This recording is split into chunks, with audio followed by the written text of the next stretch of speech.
Bismillahirrahmanirrahim. Faslun, ini satu pasal. Wa man intaqada, barang siapa yang batal wudu'uhu, wudu'nya, haruma maka haram alaihi atasnya. Kalau orang batal wudu'nya berarti dia punya hadas kecil, maka haram baginya as-salatu, yang pertama salat. Salat naon? Salat fardu, salat sunat, atau salat jenazah. Jadi henteu sah, bahkan haram orang tidak punya wudu terus salat, baik itu salat fardu, salat sunat, atau salat jenazah, atau yang semacam itu, yaitu sujud tilawah dan sujud syukur. Jadi ternyata sujud tilawah jeung sujud syukur harus punya wudu. Begitu juga termasuk dalam kategori bermakna salat, yaitu khutbah Jumat. Maka khutbah Jumat mun batal wuduna teu sah, haram. Itu dibangun atas pendapat yang mengatakan bahwa dua khutbah Jumat adalah pengganti dari 2 rakaat salat zuhur. Karena itu khutbah Jumat mah kudu dalam keadaan suci, punya wudu. Berbeda dengan kalau khutbah Id. Ya. Lamun khutbah Idul Fitri atau Idul Adha disunatkan punya wudu. Kalau khutbah Jumat wajib punya wudu. Kalau khutbah Id disunatkan. Contoh, ari salat Jumat khutbah heula apa salat heula? Khutbah heula. Bener tuh? Talamun salat Id khutbah dulu atau salat dulu? Salat dulu. Misalkan khutbah Idul Fitri, baik yang khutbahnya, khotibnya, atau yang mendengarkan, ya hukum ini. Lila amat si khutbah teh. Ustad hitut. Mun salat Idul Fitri teu nanaon. Bongan lila teuing gitu.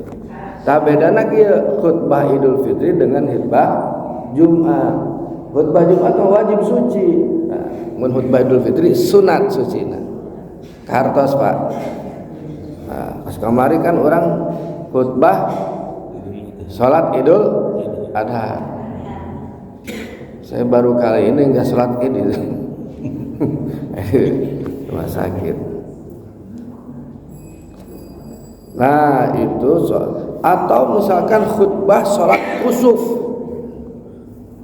Salat kusuf atau salat istisqa. Salat kusuf teh salat sama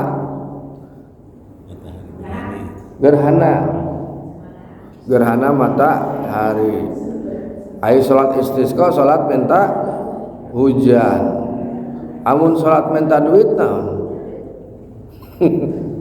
Salat minta duit. Nya salat hajat. Salat minta duit. Salat hajat minta duit. Ya Allah, abdi ieu kapepet hutang. Salat teh hajat. Lunas can hutang teh. Nya lunas can hutangnya. Nya encan kakarage salat aku lunas. geus salat karak menang rezeki suganan tapi sing yakin. Wa tawafu, dan yang kedua haram bagi orang yang tidak punya wudu atau yang batal wudunya tawaf baik dengan macam-macam tawafnya, baik tawaf fardu ataupun tawaf sunat, meskipun dalam ibadah haji, karena sesungguhnya tawaf itu bermakna sholat.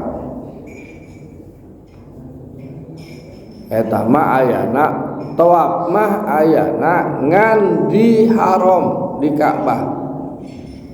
Kada ya ibu-ibu, tawaf mah hanya ada di Ka'bah.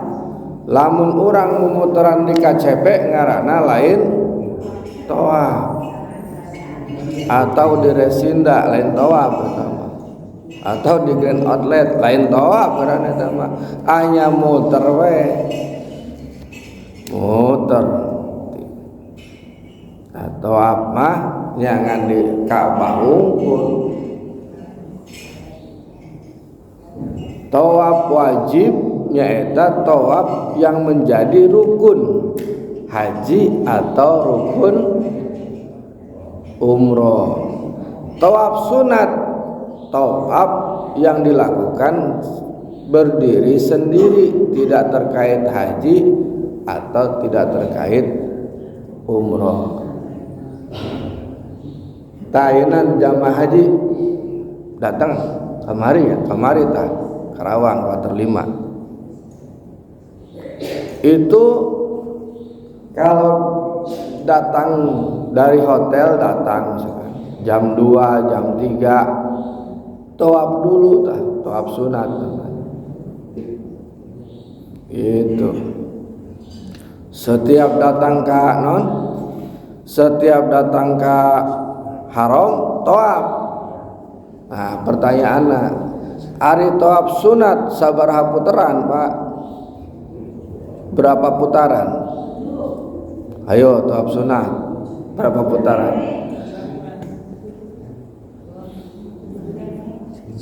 Anggar 7. Tawaf mah 7. Kumaha lamun kakarak 2,5 geus ajan? Karak ke 2,5 ya. Hei azan, mun azan pasti dihentikan. Mundur kan? Maka setelah sholat lanjutkan sisanya. Ya 2,5 ditilukeun heula pasti. Diberesna nepi ka dinya. Da sholat ge lamun ruku karak cenah. Bab naon teh bab kosor moal aya cenah. Maghrib dikosor jadi 1,5 moal aya. Tetap tilu, nah oke. Opatna setelah sholat dilanjut. Kumaha mun batal nya wudu deui. Aya tempat wudu nu deket Ka'bah aya. Deket nate banyakan tempat ibu-ibu sih. Ya mudah-mudahan orang umroh deui gitu lah. Amin. Bisa mau barengan Pak Haji Deden ya. Semangat Haji Deden ya. Wa tawaf wa hamlul mushafi, dan yang ketiga membawa mushaf.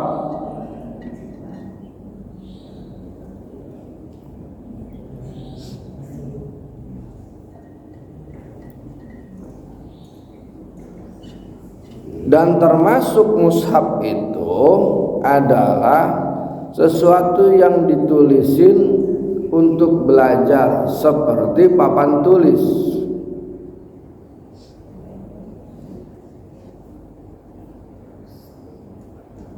Jadi lamun aya misalkan tanya model kita, tadi tinya mah nantang dicekel, lamun teu gaduh wudu. Kalau nggak punya wudu di etana tah di pinggirna eta atau di kalimatna ulah. Nah di dia aya dilanjutkeun. Dan tempatnya haram itu dalam keadaan tidak darurat untuk membawanya. Tapi kalau dalam keadaan darurat, maka membawa mushaf itu, tapi dalam keadaan darurat dan dia punya hadas, artinya tidak berwudu, maka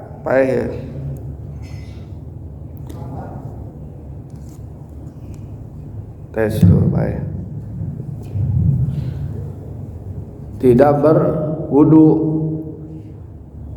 maka dia tidak sempat untuk bersuci, seperti khawatir bahwa mushaf itu akan tenggelam atau terbakar atau kena najis atau dipegang orang kafir atau diambil pencuri. Nah, eta mah bahkan dalam keadaan seperti itu wajib orang walaupun tidak punya wudu wajib memegang mushaf itu untuk diamankan. Karena apa? Karena memegangnya itu sendiri adalah bentuk pengagungan terhadap Al-Quran atau mushaf. Nah, adapun memungkinkan untuk tayamum, misalkan tayamum mulalah gitu, ya maka wajib. Contoh misalkan seperti orang yang membawa mushaf untuk dipindahkan, misalkan ya dipindahkan ya kita Quran ya pindahkan ka ditu atau ka ditu, tanu nyekelna teh kudu punya wudu pindahkan Quran dari satu tempat ke tempat yang lainnya.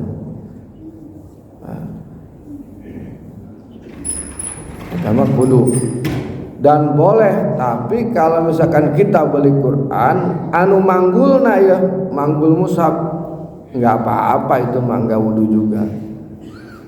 Seperti itu. Wa massuhu dan mengusap mushaf. Nah, jadi sholat tawaf bawa mushaf nuka opat memegang mushaf. Tadi memawa ayeuna mah menyentuh mushaf dengan anggota wudu atau anggota yang lainnya. Ya, seperti menyentuhnya itu seperti di sekeliling mushaf atau di ruang jeda. Contoh ialah ieu teh mushaf ya. Ieu teh mushaf Quran contohna ya mah. Orang teh tidak punya wudu, megang nih pinggirnya nih. Nah, itu enggak boleh. Walaupun enggak kena ininya apa namanya tulisannya. Atau yang kedua antara tulisan dengan tulisan di tengahnya ini tetap tidak boleh. Model gitu tah. Kita dipegang itunya pinggirannya, kalau ininya mah nggak apa-apa karena tidak termasuk mushaf. Tapi itu pun debatable, perdebatkan. Illa kecuali bentar dulu. Dan haram memegang jilidnya atau covernya atau kaitnya kayak ginilah kaitnya, atau kantongnya, kan suka ada kantong mushaf itu ya, atau kotaknya, sementara di dalamnya ada mushaf, itu nggak boleh. Wa kharaja dan kecuali kitab yang sudah dimansukh atau dihapus, atau Taurat atau Injil atau kitab hadis. Mun kitab hadis mah untuk punya wudu tenan naon. Atau iya misalkan ya dipegang ieu mah lain mushaf, ieu mah kitab. Masing tulisanna bahasa Arab gitu. Kenapa sih sampai seperti itu diatur mushaf itu karena saking kita diajarkan oleh Allah melalui Kanjeng Nabi dan para guru kita, kudu ngahormat, harus menghormati mushaf Al-Qur'an. Itu illa sabiyi, kecuali illa lisabiyi, kecuali buat anak-anak, lidirosati, untuk belajar. Jadi kalau untuk anak-anak mah karena untuk belajar itu tidak apa-apa.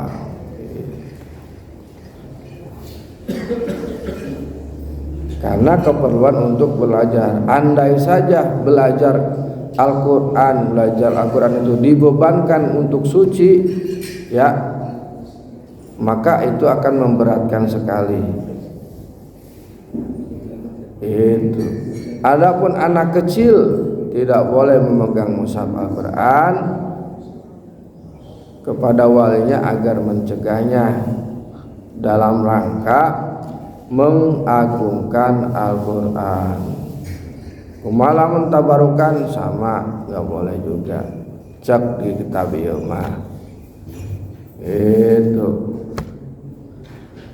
Saya ya supaya tong lila teuing maksudna bener tuh acan sarapan banyak bisi orang nanya gitu, itu nya kaji. Mudah-mudahan ada manfaatnya. Assalamualaikum warahmatullahi wabarakatuh.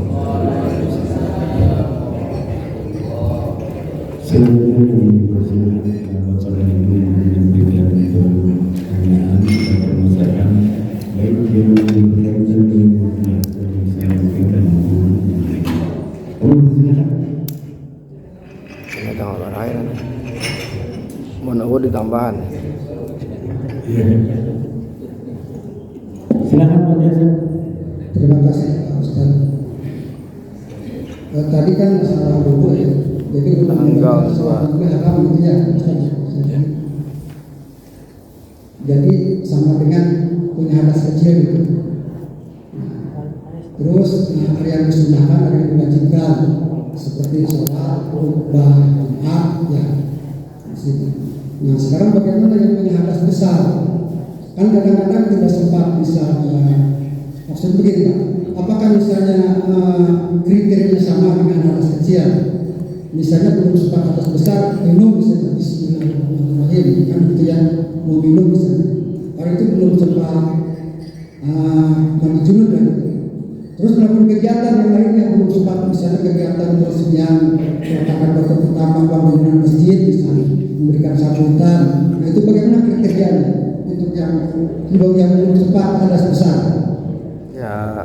Yang kedua Ustaznya, tadi kan untuk meminta hujan bisa dengan sholat, terus minta sholat minta diet dengan sholat hajat dan sebagainya ya.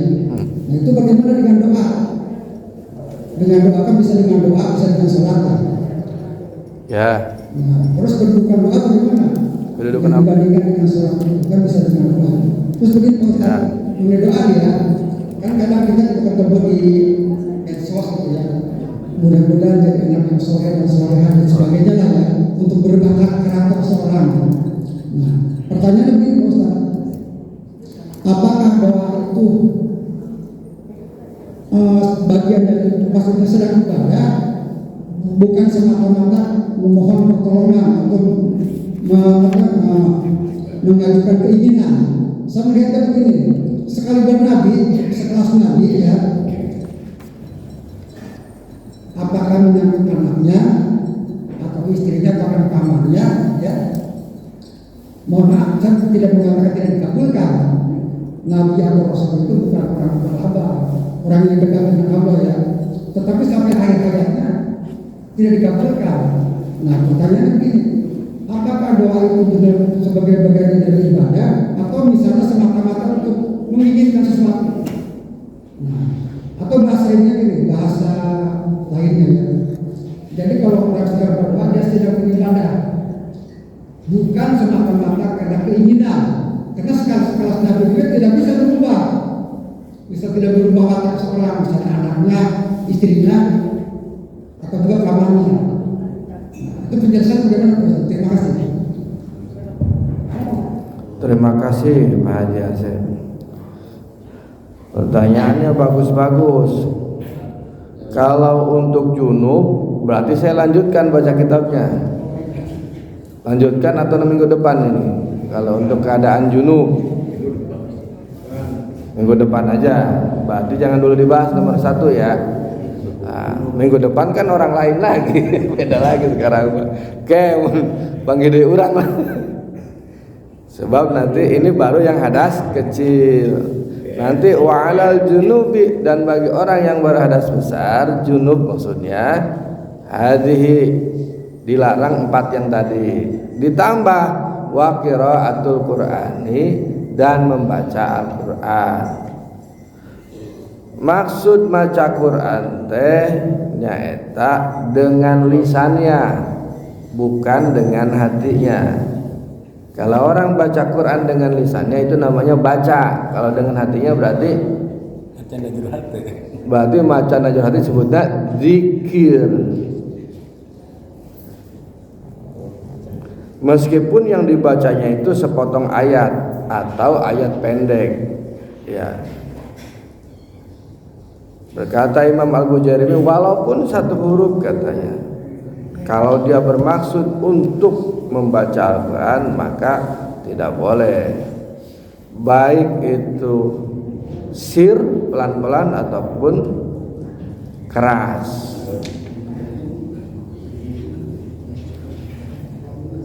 Nah,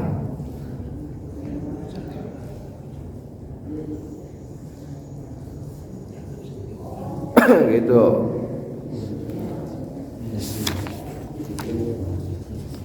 Nantilah minggu depan. Nah, ulama bersepakat bolehnya berzikir bagi orang yang berhadas maupun orang yang junub maupun orang yang haid maupun orang yang nifas. Tapi makruh berzikir pada saat ketika melakukan hubungan badan. Ingat nih ya, hubungan badan ketika melakukannya prosesnya. Tapi kalau sebelumnya mah boleh, kan doa, kita diajarin doa. Atau ketika melakukan buang hajat. Tapi tidak makruh berzikir di jalan atau di kamar mandi. Zikir di jalan atau di kamar mandi. Pan di kamar mandi goreng, ya, tapi dalam hati. Pan zikir mah dalam hati. Mantak orang diajaran doa langsung kamar mandi. Tapi kalau lagi buang hajatnya nggak boleh. Gitu. Nah, itu kita harap lah ya. Apa tambahnya?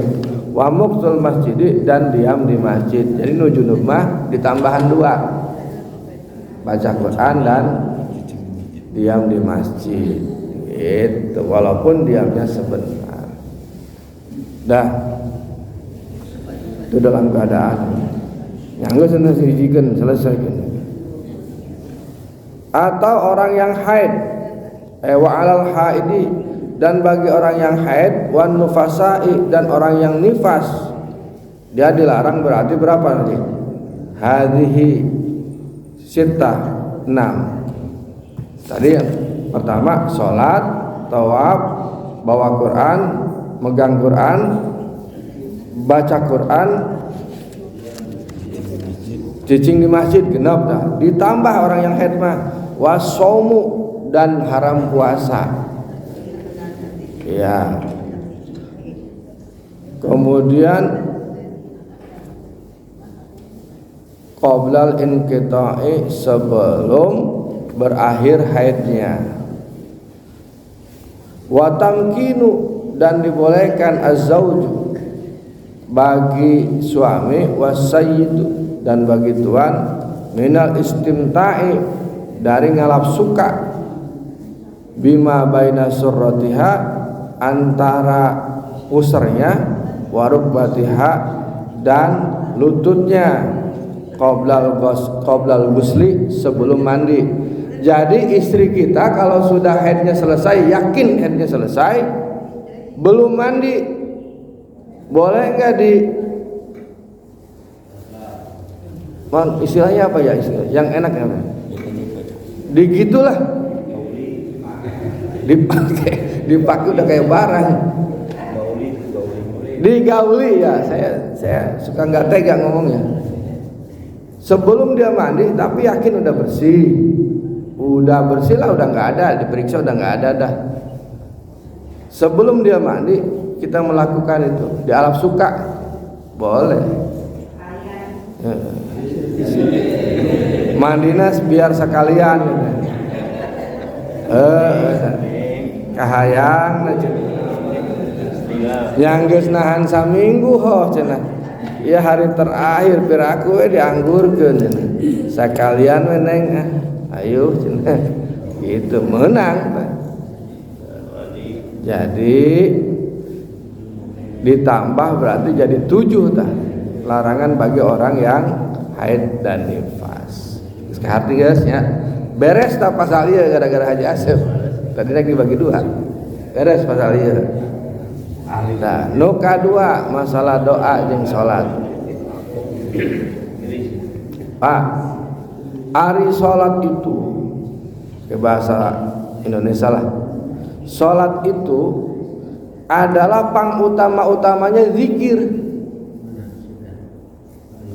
Salat itu pangutama-utamanya zikir.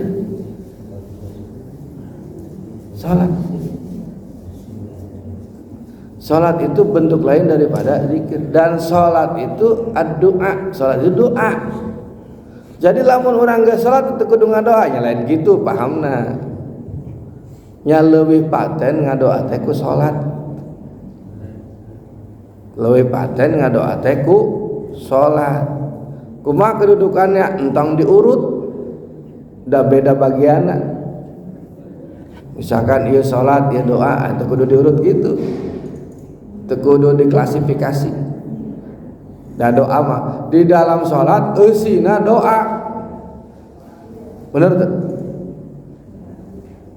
Ayeuna tadi saya ngomong salat minta duit. Nya eta mah bahasa sederhanana. Pan salat hajat teh salat pangabutuh. Salat hajat teh urang boga butuh naon ya? Ayeuna butuhna hayang duit rek meuli lahan. Nya ngadoana kunaon? Biar lebih paten ku salat. Ya gitu. Jadi salat naon ngaranna? Salat hajat. Salat naon deui? Salat duha. Salat mana narik rezeki kan eta. Kan salat teh diwajibkeunna tadina 50 waktu. Betul enggak? Tapi jadina 5 waktu. Tak eta mah nu fardu. Tapi Kanjeng Nabi membuka ya macam-macam, mengajarkan macam-macam sholat itu banyak. Supaya apa? Supaya ada kesempatan umat untuk berdialog langsung dengan Allah. Sehingga jalma nu teu pernah ngadoa ka Allah ya disebutna jelema sombong. Sebab orang kalau sholat dan kalau ngedoa ke Allah, satu menegaskan bahwa kita manusia itu lemah, berarti butuh kasaha, butuh kanumaha nyumponan. Lamun orang boga pangabutuh minjem duit 10.000 cukup kata tangga, bener tuh. Tapi tatangga moal bisa merek lamun teu dibere kreteg hate ke Gusti Allah. Karena itu mentana langsung ke Allah. Makanya saya diajari sama guru-guru saya. Saya lamun can waktuna, mun maneh boga pangabutuh, can waktuna ya mepet pisan entong waka bebeja ka makhluk. Contoh gini Pak, contohnya. Kita punya janji atau punya butuh uang ya jam 12, punya uang hari ini ditagihnya jam 12. Tah isuk-isuk teh ayeuna nepi ka jam 12 pasti kena aya waktu 5 jam. Orang kan kadang-kadang sok teu sabaran, sok ngomong ka batur, ka tetangga, ka dulur, ka baturan, bener tuh? Bener tuh? Tah saya mah diajari mane entong ngomong ka makhluk, entong ngeluh ka makhluk. Sok ngomong heula ka Gusti Allah. Nepi ka jam 12 kurang samenit tong waka ngomong ka makhluk. Keun Allah nu ngatur. Eta mah ku saya dipake Pak, alhamdulillah Pak. Sehingga urang disebutna kayak hirupna teh berkah Pak. Lamun cek bahasa keren ayeuna mah abuya Pak. Apal Pak Haji abuya. Asal butuh aya. Bener tuh Pak. Masing orang nggak punya uang sekarang ya. Tapi gedeng jam 12 janjian orang teh kudu nyekel duit. Ayeuna can nyekel duit, pusing tuh Pak. Pusing kan? Tapi Pak mun urang yakin ka Gusti Allah, sok gencarkeun salatna, gencarkeun shalawatna. Aya Pak aya insyaallah coba gitu. Contoh misalkan orang sehari-hari mah budak rek bayaran ya. Isukan waktu terakhir. Bener tuh? Isukan waktu terakhir. Ayeuna can boga duit, Pak. Budak kudu mayar semester. Bapak rek ngomong ke mana teh? Pasti Bapak masuk untuk sok latah dah, sok nanti teu sabaran. Minjem lah, mau ke Bang Emok mah. Kudu yakin lah aya engke duit mah. Aya kege aya pasti sok geura. Untuk percaya buktikan kira. Yang bapak-bapak pasti sering ngalamin begitu. Tahu-tahu duitnya aya gitu. Makanya kita disebutnya ilmu abuya. Asal butuh aya atau waluya waktuna perlu aya. Aya teh. Jadi doa teh satu menegaskan bahwa diri kita lemah. Yang kedua, doa teh menegaskan bahwa orang teh punya Gusti Allah gitu, punya Tuhan gitu, punya sandaran nyaeta zat nu maha sagala rupa gitu. Nah, jadi doa teh dua eta nu katilu doa teh mempererat hubungan kita dengan Allah. Jadi tilu. Hiji menegaskan orang teh lemah, dua menegaskan orang punya yang namanya Tuhan, punya Allah. Nu katilu memperkuat hubungan orang jeung Gusti Allah ku ngobrol. Pak, Bapak dianggap dulur, ku dulur Bapak. Kira-kira keur waktu susah, keur waktu senang. Ayo. Bapak dianggap dulur ku dulur Bapak, keur waktu susah, keur waktu senang. Ke waktu susah manehna maksudna manehna kita lagi jaya. Kalau dulur urang banyak pangabutuh ka urang, berarti semakin kita sering berhubungan maka semakin kuat. Benar tuh Pak?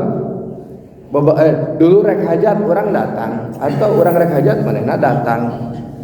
Ya. Orang gering manehna ngalongok padahal mah tara kapanggih tapi lamun gering urang ngalongok karasa kalau gitu. Kan gitu. Tah urang teh ka Gusti Allah karasa hubunganna urang teh mun urang keur susah geura. Mun urang keur boga pamenta coba. Jadi urang tingkatkeun pamenta urang teh. Mentak lamun hirup geus senang mulai senang ya. Neangan anu pamentaeun gitu. Menta ka Gusti Allah. Gitu terus Pak Haji. Ya itu nu bisa dijawab, selebihnya mohon maaf kalau tidak bisa terjawab. Assalamualaikum warahmatullahi wabarakatuh. Terima kasih.